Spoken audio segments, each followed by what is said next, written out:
වින්දුල උදේට ජොගින් එන්නේ නැහැ. ඒක නිසා තමයි ඔයා මේ හවස ජොගින් යන්නේ. අම්මා අම්මි ආනම් ඔයා අපි කියන දේවල් නොකර ඔයාට කැමති විදියට ඔයාට මනාප විදියට වැඩ කරන්න ගියොත් ඔයාට ඔයාගේ අම්මත් නැහැ තාත්තත් නැහැ මේ කිසි දෙයක් නැහැ. අන්න ඒක විතරක් මතක තියාගන්න. ශාම්ලා ගෙදර එක්ක යන්න තමයි මේක නංගගත්තේ. යන්දියා මේ ඔබ මාත් එක්ක ඉන්න බයද? මොකද්ද කැම්පස් එකට යනවා කිව්වනේ මොකද්ද කැම්පස් එක? කැම්පස් මම යන්නේ.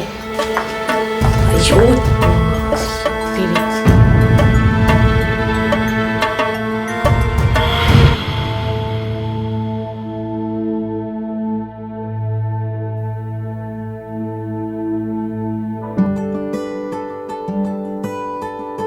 අයියෝට එච්චර මාව මතක තිබ්බේ? මන් දන්නේ නැහැ. හැබැයි වගේ වයස්, වගේ මූණ මට ඒ දේවල් අමතක කරගන්න බැරි වුණා.